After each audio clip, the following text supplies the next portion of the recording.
All right, so on the top half of page 159, you see the W-2 for Melissa B. Anderson. And I have created an electronic copy of that, which is what I have right here. It's the W-2 that she's gotten back from A&W Welding Supply. So we're going to walk through this as an example so that you know how to do the one for Michael Anderson, which is the one that you're actually doing for your assignment. The first thing with the 1040EZ that you need to do is fill out the personal information.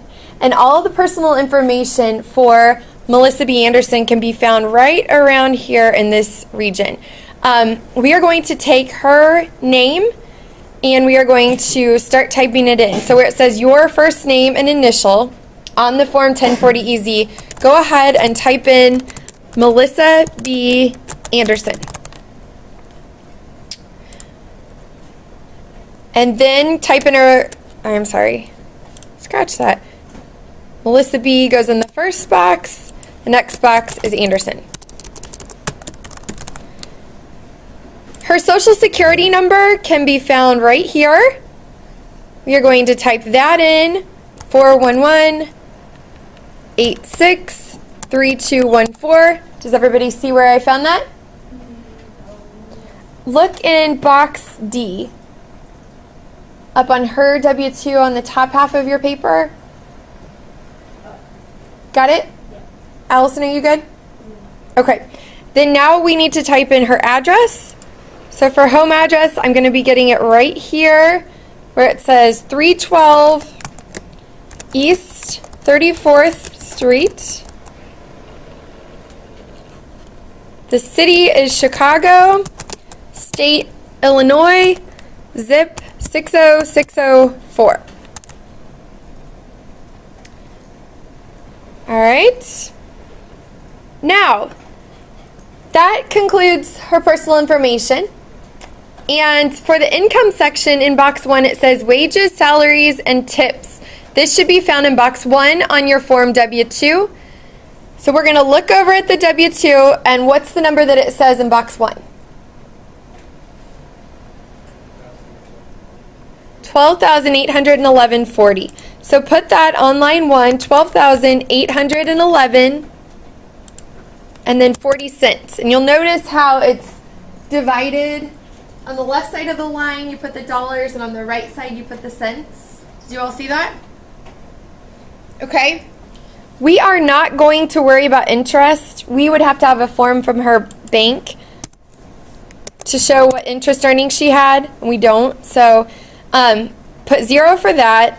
We're going to assume that she was not unemployed, so we're going to put 0 for that as well. And then on line 4, it says adjusted gross income, and that's just adding up lines 1, 2, and 3 again. So it's just going to be the same number, $12,811 and 40 cents.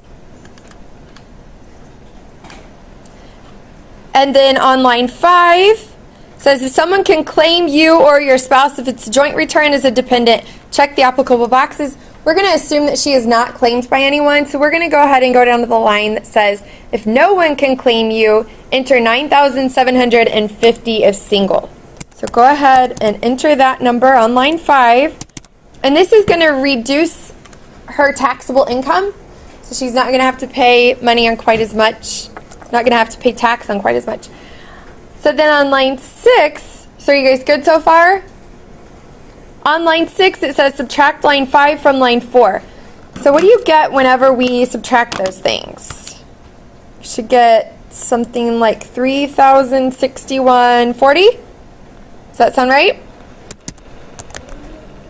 3,061.40.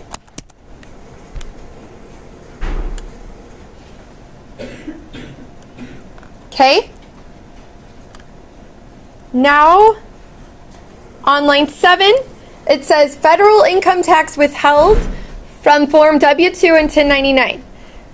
So we are going to look back at the W-2, and this is going to come from box 2 where it says federal income tax withheld. What is that number? 611, okay? So plug that in for line 7. 611 that comes from box number 2 on the W-2. We are not going to have an earned income credit, nor are we going to have the non-taxable combat pay. So for line 9, whenever we're adding those 3 numbers up, it's just going to be the same number, 611 again.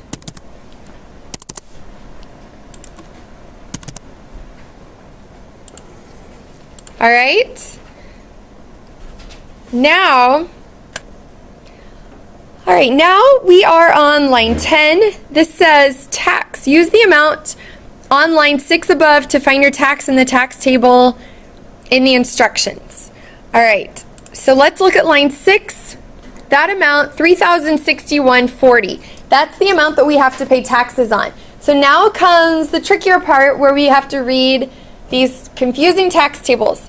So remember that number, $3,061.40. We're going to take that number and we are going to look it up in the other tab that you all have open, which is the 1040 Easy instruction booklet. Did you all get to that? All right, just from doing this lots of times, I know that the information that we need is on page 31. So if you want to just type in 31 and hit enter, it'll jump down to the page that we need. And what was that number again that we need to look up? $3,061.40. Okay, so we're going to look over at the 3,000 section because that's where that number is going to fall. And it's a little bit confusing. We need to look at the range 3,050 to 3,100 because that's where that number would fall. There's a column for single. There's a column for married. Melissa is single, so we are going to use the number that you find in the single column. What is that number? 308. So take that number and type that into line 10. That is what she should have paid this year for taxes. She actually has paid $611. So are we going to get a refund or are we going to owe more money? Get a refund of the difference of those two numbers. And what is the difference? $303. Okay? And that is Melissa's refund. So that is exactly how you're going to do the one for Michael Anderson on the bottom of page 159.